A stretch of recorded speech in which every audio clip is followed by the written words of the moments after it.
While the photographers are sitting down, a quick reminder, if you have to ask a question to anyone at this panel, me excluded, thank you. Raise your hand a little bit ahead of time so that we can see you from here, which is not very easy. The microphones can reach you. When you have the microphone in your hand, please stand up so we can see you and introduce yourself before you ask your question. For all intents and purposes, anonymous. I had never introduced anyone here at this table at the Canton Festival as, please, Mr. Anonymous. It became known that Mr. Anonymous was Mr. Joel Klein. I've seen him do Shakespeare with Declan Donnelly on stage. Don't have a clue as historical facts. However, she also made history in another instance. Accepting one of the many awards that she has accepted, certainly for Sense and Sensibility, she gave an acceptance speech that to this day, Jane Austen scholars are sure that Jane Austen herself actually wrote. Miss EmmaThompson.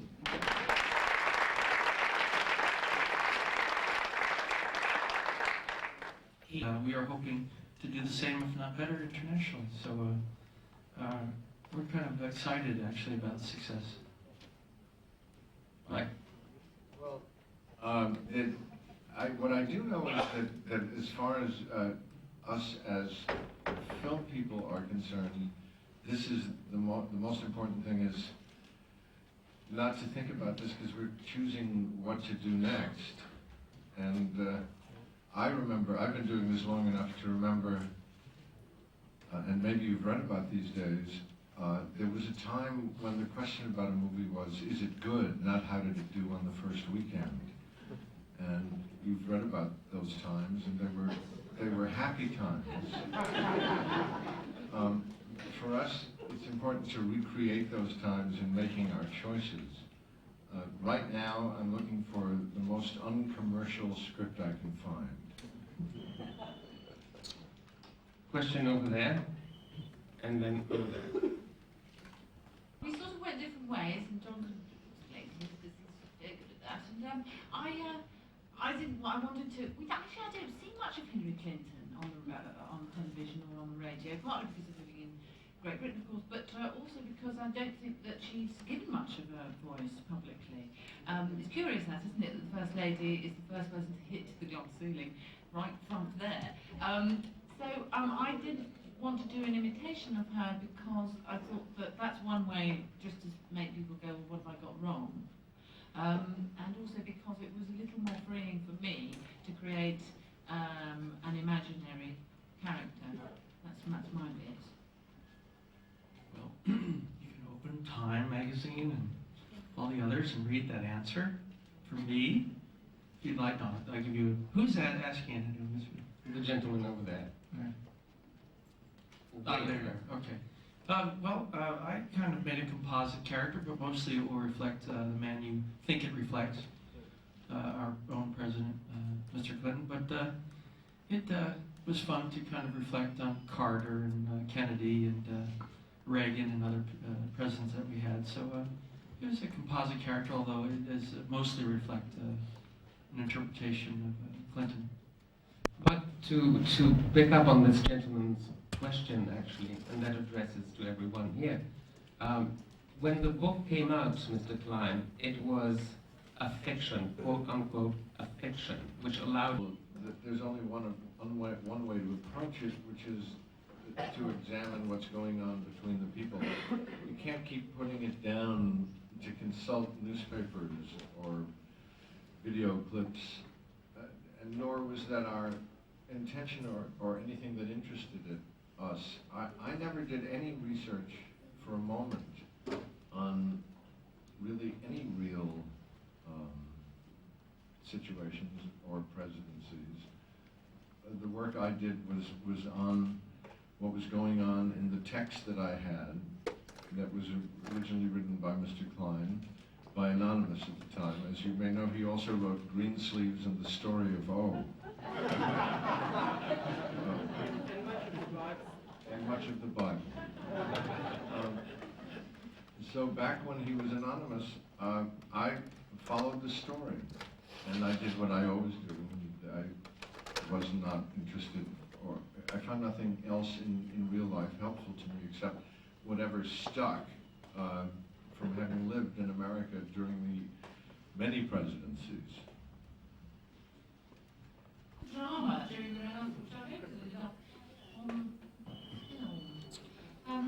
anyway, thank you very much. Sir?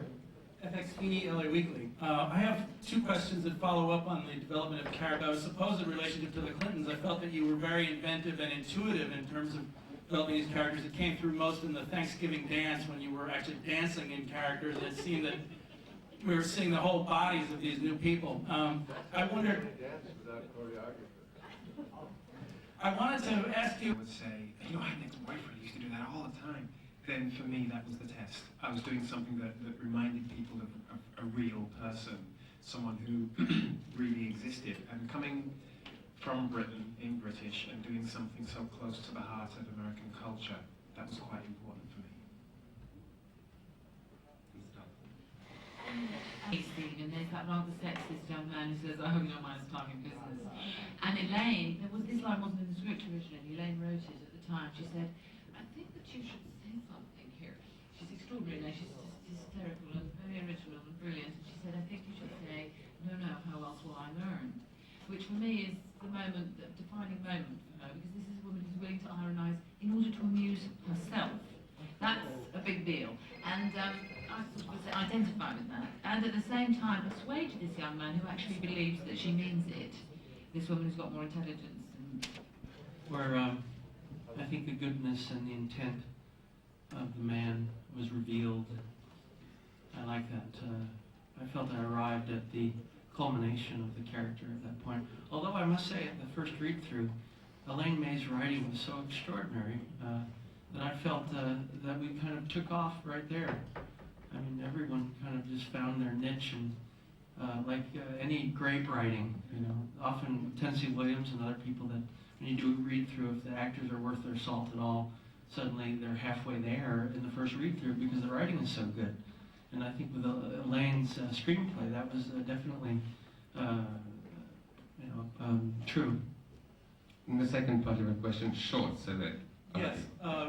There was no conscious effort on my part to make it a romantic comedy between the candidate and his campaign manager.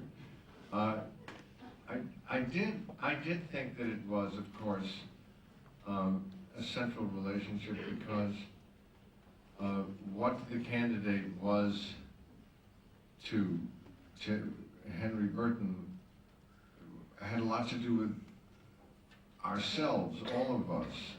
That Henry was sort of our representative events, and so what I did was to cut it down but not out.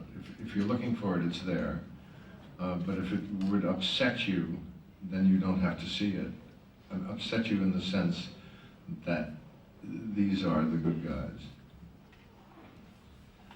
Second question, Joe, is knowing you personally as well as professionally, and knowing what a fine journalist you have been for 30 years and a good friend, I still would sort of, the question that I've never asked you and that I'd like to know is that despite your 30 years worth of first-rate journalism in the press, no one who I knew or really respected took me on. And I learned so much from it. I really got a chance to see what it was like on the other side of the microphones. The experience will be valuable to me in future journalism, but also, I dare say, in future novels. As for the prominence, I didn't want it. That was one of the reasons for the anonymity, and I could easily do without it. I'm very, very happy to have been able to meet all of the people up here who've been absolutely wonderful, and I'd like to say that, I mean, I'm living proof that for authors, for other authors, that you need not cringe when your work is made into a film.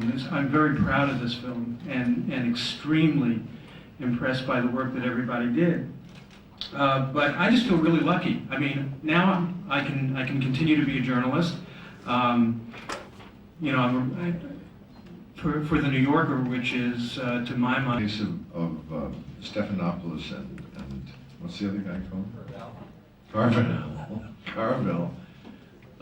Was the nature of their concentration, that they actually forgot their physical selves, as evidenced in how they dressed and so forth, that their concentration and their, you would have to say, joy in the absorption is what helped me understand that is one of the things that I said to Elaine May, and I said to the actors as we started, I said, one of the secrets of this movie is that it's really Seinfeld. It's about friendship. It's about the things that happen to friends on the road. It's about... I'm not kidding. And I declined because I decided that it was best to leave the character on screen and not go and do parties. However, it was a very funny and interesting invitation. And I understand that the president's anxious to see the film, but would like to see it in private. And that's all I heard from the Washington front. Wait, that's mic to Baz. Could you give the mic to Baz? Thank you. Was it an anonymous source, John? No. While I've got the microphone, can I quickly ask you this? Is the selling of this movie, which I adore, by the way, is it akin to being on a sort of primary campaign itself? At moments, I would imagine. There's certain PR factors that are similar. Yes. there's a question here, but the same in English. Emma? I'm terrified. I had no idea when they said we'd like to open the festival. I thought it was the film that was opening the festival. I didn't realise that we had to get up on the stage and say something. I didn't know. I hope my frock's all right. I was out in the sun yesterday, so I've got all different colours, and I had a huge ice cream, and there's spots everywhere. And it could prove to be not the best, but I'll do my best. Question over there. Hello, I'm Watchelot from Radio France International, and I have a question for Mr. Travolta and to Mr. Klein. Lighter person than Mr. Klein. It was unconscious. I thought it was a heavier Just because I think you're a much heavier person. I weigh more, but I have a much more trivial mind. Pourquoi je pose cette question? Parce que j'ai entendu quelque part qu'il y avait les liens entre votre équipe et vous peut-être avec les gens de l'administration du président, c'est-à-dire que il y avait les 5 qui sont été amputés dans 20 years, I can see that look on your face. What are you going to do with this? I just sound so surprising that, was it a fundraising dinner that Bill Clinton asked you for? No, it was a roast dinner. And were you promised a night at the Lincoln bedroom in return? Or? No, I think it was just a some sort of gathering there, and it was kind of to show, I think, his sense of humor about the whole thing. And I actually was very tempted. I was very close to hopping on the plane and going, and then I thought, I don't know if I want to take an hour and a half and get in the gray hair and get fat again for a moment. And, you know, I don't know. I just I withheld my urge there, and. But I was very, that's true. But I was very flattered by it because I actually breathed a sigh of relief because I realized that indeed I think in a lot of ways in the United States the film actually helped the whole understanding of the political scene, and in particular with our president. I actually do, from the feedback I get, there's been a greater understanding of the trials and tribulations, and you know, I think that was an example of how it did reflect that. Ladies and gentlemen, I'm afraid.